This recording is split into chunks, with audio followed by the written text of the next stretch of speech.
आज जो अभी एक 15 साल की बच्ची का रेप हुआ है और वो प्रेग्नेंट थी, आप उसका क्या करोगे? क्या शादी नहीं करोगे उसकी? उस बच्चे का क्या करोगे? अगर वो 7 महीने का बच्चा है तो क्या अबॉर्ट करवाओगे उससे? क्या करोगे? अगर कोई लड़की 16 या 18 साल की किसी लड़की रिलेशनशिप में आ जाती है तो आप क्या करोगे उसका?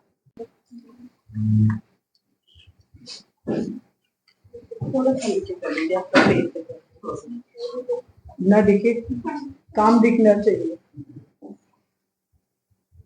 हाँ, आपका फेस है ना, थोड़ा फेस थोड़ा नीचे दिखेगा ना, आप सभी नीचे फिर फेस से ज्यादा अहम हमारे लिए। तो फिर ये ऊपर चले हाँ, बिल्कुल 100%। ये ठीक। आदाब, नमस्कार, सत श्री अकाल। मैं हूं सुल्तान भारती और आप देख रहे हैं सेकुलर भारत न्यूज। महिलाएं, वो महिलाएं जिनके बारे में अपने देश में लोगों के सुविचार ये हैं, यत्र नार्यः पूजन्ते रमन्ते तत्र देवता। जहां नारियों की पूजा होती है वहां देवता निवास करते हैं, जिसके लिए प्रधानमंत्री का बहुआयामी एक स्लोगन पूरे विश्व में जाना जाता है, बचाओ बेटी पढ़ाओ। लेकिन जमीनी धरातल पर इन स्लोगन्स की हकीकत क्या है? महिलाएं आतंकित हैं, अकेले निकल नहीं सकती, उन पर सेक्सुअल असॉल्ट होते हैं, जान से जाती हैं, और रैप होने पर माइनर और एडल्ट प्रेगनेंसी किसी चीज का लिहाज नहीं किया जा सकता। जन जागरण उरूज पर है, लेकिन उसका रिजल्ट क्या है? फिलहाल एक अच्छी नीयत के साथ सरकार ने पहल की है कि उनके आरक्षण को मंजूरी दी गई, लेकिन इसी दिशा में वुमेन्स इंडियन मूवमेंट नाम का महिला संगठन, प्रगतिशील महिला संगठन मैं तो कहूंगा कि वो अपनी पहल जोर शोर से चला रहे हैं। और इन महिला पदाधिकारियों ने दिल्ली के अंदर निजामुद्दीन में एसडीपीआई के ऑफिस में प्रेस कॉन्फ्रेंस का आह्वान किया। प्रेस को लोग पहुंचे और उन्होंने महिलाओं की दशा के ऊपर सिर्फ अपने शब्दों के बयान नहीं किए, उन्होंने सलूशन भी रखे कि अगर इन पर अमल किया जाए, हमारी मांगे ये हैं। और समर्थन मांगा प्रेस पर्सनल से कि आप लोग ईमानदारी के साथ सच्चाई को देश के सामने लाएं।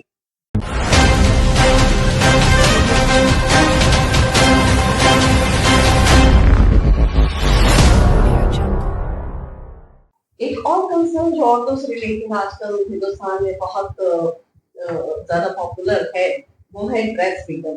औरतों को यहाँ इतनी भी आजादी नहीं कि वो अपनी मन मर्जी से कपड़े पहने। वो हिजाब लगाती है तो भी प्रॉब्लम है, वो जीन्स पहनकर बाहर निकलती है तो भी प्रॉब्लम है। जो अथॉरिटीज हैं, जो पॉलिटिशियंस हैं, वो बहुत इजीली कह देते हैं कि ये तो रेप जैसे क्राइम्स को इनवाइट करेंगे क्योंकि वो जीन्स में है। तो जब वो हिजाब पहन रही है तब आपको क्या तकलीफ है? आपको हिजाब क्यों करवाना है? आप औरतों को फ्रीडम किसी चीज का नहीं है यहाँ पर। ना तो वो आजादी के साथ आज घूम सकती है कि वो सेफ रहे, और ना ही वो अपनी मन मर्जी से कपड़े पहन सकते हैं, ना ही वो अपनी मर्जी से खा सकती है। तो आप कौन से फंडामेंटल राइट्स हैं जो हमारी हिंदुस्तान की औरतों को मिल रहे हैं? सब पर एक सवाल लगा हुआ है। क्या औरतें सिटीजन्स नहीं है? क्या उनके लिए वही कानून नहीं होना चाहिए और वही राइट्स उनके लिए नहीं होने चाहिए जो मर्दों को? जिस दिन कोई महिला रात में सड़कों पर स्वतंत्र रूप से चल सकेगी, उस दिन हम कह सकते हैं कि भारत ने स्वतंत्रता प्राप्त कर ली। पर ऐसा तो शायद अभी तक नहीं हुआ है। हमें 70-80 साल आजाद हुए हो गए हैं। मेहरबानी फरमाकर अच्छे जर्नलिस्ट बनने की कोशिश करें। मेरा एक सवाल है, अभी आपने जिक्र किया जो पहलू खान के साथ जो कुछ हुआ, या और इस तरह से जितने लोगों के साथ वो मॉब लिंचिंग हुई, उनकी आपने फैमिली के रिगार्डिंग बात की, उनकी जो मतलब जो औरतें थी, जो बेवा हैं, उनकी बात की, तो क्या इस पर आपने जो वुमेन इंडिया मूवमेंट है उसने उस पर बात की? उन लोगों से जाके मिले, उनको कुछ हेल्प वगैरह किया? आप लोगों ने क्या किया? बिल्कुल, मेरे पास अगर आप चाहेंगे तो फोटोग्राफ दिखा दूंगी। मैं पहलू खान के वहां पे भी मिली हूँ, क्योंकि राजस्थान अलवर भरतपुर वाले एरिया में ज्यादा हुई। मैं आखिर में एक अभी देवी थी जिनकी, उनसे भी मिली हूँ। बहुत गुर्बत में लोग, उन लोगों के आप यकीन कीजिए अगर आप घर पे जाके देखेंगे उनके दरवाजे नहीं हैं। मैं आंखों देखी बात करती हूँ, हवा में बात नहीं। मैं उनके सबके घर में गई हूँ। जो मदद हो सकी है हम लोगों की टीम ने वो भी की है। और अभी शायद एक मुझे रकबर, जिसका नाम था, रकबर की बेटी का भी डेथ हुई है। रकबर के अभी गए हैं, उसके भी हालात देखे, मतलब वो भूखे मरने जैसे हालात में है। आप दरवाजे नहीं है घरों में। मैडम एक सवाल है, जी फरमाइए। किसी प्रॉब्लम को डिफाइन करना, डिफिनीशन देना बहुत आसान काम है, सॉल्यूशन बहुत मुश्किल होता है। जो चीजें आपने बताई ये रिकॉर्ड सही है, बिल्कुल सही कि 85 रेप केसेस एक दिन में हमारे देश में दर्ज होते हैं। ऐसे में 2012 में चाहे निर्भया का केस हो या अब जाके ये मौमिता देव वर्मा का हो कलकत्ता में, हम इस पे एक दिन में सड़क पर आ जाते हैं, अगले दिन बैठ जाते हैं, क्योंकि फिर कोई एक नया केस आ जाता है। वजह क्या है? क्या इसमें ये जो लगातार हो रहा है उसकी वजह हमारे नई जनरेशन की तरबियत में कमी, एजुकेशन में खामी, कानून के इम्प्लीमेंटेशन में कमी है? वजह क्या है आपकी? बिल्कुल हमारी परवरिश की प्रॉब्लम ये है कि हम धर्म पे बात करने लगे हैं, हम इंसानियत पे बात करना भूल गए। कोई भी हो जाए, मैं किसी पर्टिकुलर लोगों पे, ना मुस्लिम्स को कह रही हूँ और ना मैं हिंदुओं को कह रही हूँ, ना मैं क्रिश्चियंस को कह रही हूँ। हम धर्म पे तो जान देने को तैयार हैं, इंसानियत पे हम ध्यान देने को तैयार हैं। इंसानियत से सारे मसले हल हो जाएंगे। इंसानियत से तो सारे, आप एजुकेट, मैंने आपको अभी यही बात का सोल्यूशन भी आपको मैंने साथ दिया है कि हमें स्कूलिंग से ये परवरिश देनी पड़ेगी। हमें साइकोलॉजी, एक बात मैं भूल गई हूँ, आई एम सो सॉरी, हमें उनको एक साइकोलॉजिकल क्लासेस देनी पड़ेगी, क्योंकि मुझे ऐसा लगता है कि ये लोग सब साइकोलॉजिकल मरीज हैं, ये बीमार हैं। मतलब आप इस पर बात करेंगे, हम लोग मुस्लिम महिलाओं की बात नहीं कर रहे, लेकिन यहाँ जितनी जो महिलाएं बैठी हैं उनकी तादाद सब मुस्लिम होती है। हम तो बुलाना चाहते हैं, हम कोई आए। चाहते हैं कि हमारे मूवमेंट को सारे हिंदुस्तान ज्वाइन करें। ये प्लेटफॉर्म ओपन है, ये ओपन है। यहाँ किसी तरह की हम जाति का या रीजन का फर्क नहीं कर सकते हैं, और पूरे का पूरा डेमोक्रेटिक है। आज अगर मैं यहाँ as a national general secretary बैठी हूँ इस मूवमेंट की, तो कल कोई और भी हो सकता है और उसका किसी रिलीजन से कोई ताल्लुक नहीं होगा। अगर वो केपेबल है उसको हैंडल करने के लिए, yes, they will be given that post. जब मैं सवाल था, जिस तरह से महिलाओं की बात करते हैं, महिलाओं की शिक्षा की बात करते हैं, लेकिन जब किसी महिला के साथ में ट्रेजेडी होती, घटना होती है, उस वक्त बहुत सारे संगठन आते हैं, लेकिन जैसे वो 2-3-4 दिन हो जाते हैं फिर आप निकल जाते हैं। क्यों कंटिन्यू इस पर महिला अपना आवाज क्यों उठाती है, कंटिन्यू क्यों रखती है इसको? आपने मेरी बात पे गौर नहीं किया। मैंने आपके पास सोल्यूशन में क्या दिखाया कि हमें बार बार इन बातों पे चर्चा करनी पड़ेगी। मैं आपके पास सिर्फ प्रॉब्लम लेके नहीं आई हूँ, मैं आपके थ्रू उसका सोल्यूशन भी बता रही हूँ। मैंने आपको, आपने शायद अगर मेरी बात सुनी हो तो मैंने ये सोल्यूशन दिया है कि हमें बात तक इन चीजों पे चर्चा करनी पड़ेगी।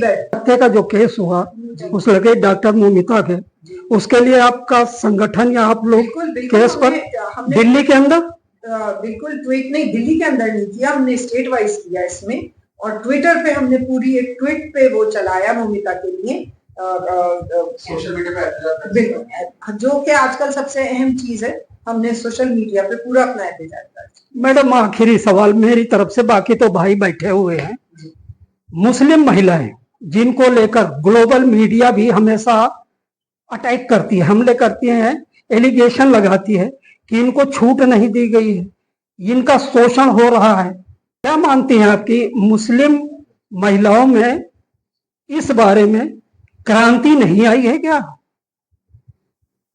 1 2 3 4 5 6 7 8 पीछे सब बैठी हैं, आपको क्या लग रहा है? रिप्रेजेंटेशन आप कर रहे हैं। देखिए ऐसा है, जिस दिन पीछे लेके सबको निकलेंगे ना बाहर रोड पर, रिप्रेजेंटेशन है आपका, कुछ लोगों से डिफिनेशन थोड़े बनेगी। आपको याद नहीं है जब ट्रिपल तलाक वाला मैटर आया था तो क्या पूरी ख्वातीन सड़कों पे नहीं थी? या अभी जब भी मामला, अब आप कहेंगे कि शाहीन बाग में सारे थे, उनसे मूवमेंट लेकर पूरी दुनिया में गए, फिर आप लोग पर्दे के पीछे चले जाते हो। कि मेरे हर सवाल का जवाब आपको भी दिए जाते हैं। नहीं, फिर आप पर्दे के पीछे क्यों चले जाते हैं? जाता है पर्दे, लगातार तो आपका मूवमेंट आता नहीं। देखिए लगातार मूवमेंट तो किसका आता है? लगातार मूवमेंट के लिए तो देखिए घर बार भी चलाना है, रोटी रोजी भी पालनी है। हर आदमी तो जर्नलिस्ट है नहीं कि कैमरा लेके निकल जाएगा। तो लगातार मूवमेंट के लिए तो रोटी रोजी से जब थोड़ी फुर्सत मिलती है, तुझसे भी दिल फरेब है हम रोजगार के। देश के लिए, कंट्रीमैन के लिए, खवातीन के लिए कोई मैसेज देंगे? मैसेज? जी हाँ, बिल्कुल मैं मैसेज देना चाहती हूँ मैसेज कि जो औरतों में ही ताकत होती है अपने आप को, इस सोसाइटी को चेंज करने की। सिर्फ और सिर्फ औरतें ही चेंज ला सकती हैं, मर्द नहीं ला सकते हैं। मर्दों ने आपको रूल कर लिया इतने सालों तक, क्या हुआ? आज औरतें किस जगह पर हैं? उन्हीं के ही जुल्म और सितम के शिकार हैं। अब अगर आपको इसको बचाना है, इस देश को, अपनी बेटियों को ये सुरक्षित बनाना है कि आपकी बेटियां फ्रीली रह सकें, सेफली घर से बाहर निकल सकें और एजुकेशन हासिल कर सकें और अपनी मर्जी का करियर इख्तियार करके उसमें अपना ग्रोथ कर सके। कहते हैं कि हमारी सेफ्टी की जिम्मेदारी आप सबकी, आप लोग सब जिम्मेदार हो कि महिलाओं की सेफ्टी होना चाहिए। हिंदुस्तान का हर बच्चा, हर मर्द, हर लड़का इस बात का जिम्मेदार है कि वो हिंदुस्तान की औरतों, अपनी बहू बेटियों की हिफाजत करे।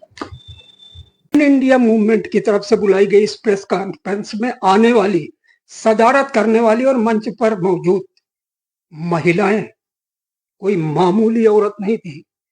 वेल एजुकेटेड, सुशिक्षित, वक्त की नब्ज पर तेज नजर रखने वाली, what is happening in the world in my country, सब कुछ जानने वाली। उन्होंने अपने प्रेस रिलीज में, प्रेस आमंत्रण में एक चीज कोट किया हुआ था, गांधी जी का एक स्टेटमेंट। गांधी जी ने कहा था कि असली आजादी मैं समझूंगा उस दिन हासिल हुई जिस दिन कोई औरत घर से रात में निकलेगी सड़कों पर और सुरक्षित घर वापस आ जाएगी। और ऐसा उन्होंने क्यों कहा था, उसके पीछे की इतिहास टटोलेंगे तो आपको समझ में आ जाएगा। पैगंबर की मृत्यु के बाद खिलाफत रास्ता यानी चारों खलीफा का शासन शुरू हुआ 632 से लेके 661 तक का जो काल है। इस काल में दुनिया का पहला प्रजातंत्र दुनिया में नमूदार हुआ। क्योंकि कहानी यह है कि दूसरे खलीफा हजरत उमर फारूक के जमाने की बात है, जो 634 से लेकर और 644 तक शासन किए। पूर्व की बात है, एक महिला अपने घर से बाहर निकली, रात का वक्त था। अचानक एक आदमी तलवार लिए हुए मुसल्ला उनके सामने, महिला के सामने आकर खड़ा हो जाता है और कहता है, तुझे डर नहीं लग रहा है यहाँ रात में निकलते हो? औरत ने कहा कि या तो वक्त का खलीफा उमर मर चुका है और या तो तू ही उमर फारूक है। इसी से प्रेरित होकर गांधी जी ने कहा था कि असली आजादी उस दिन मैं समझूंगा कि मिल गई जिस दिन एक औरत बेखौफ होकर सड़क पर निकलेगी और अपना काम, जरूरी काम, जिस काम से भी निकले हो, निपटा के घर वापस सुरक्षित आ जाएगी। आपको किसने ये हक दिया है कि आप उनको ये तय करके बताओगे कि तुम ये पहनोगी और ये नहीं पहनोगी? क्या गवर्नमेंट ने ये तय किया था कि मर्द को तो ये आजादी है और औरत को ये आजादी नहीं है? आपने हजारों लड़कियों का उसमें नुकसान कर दिया। एजुकेशनली एक हिजाब का तमाशा बना के आपने कितनी एजुकेशन से और लड़कियां कट गई, आपको अंदाजा नहीं है कि आपने कितनी लड़कियों का नुकसान कर दिया।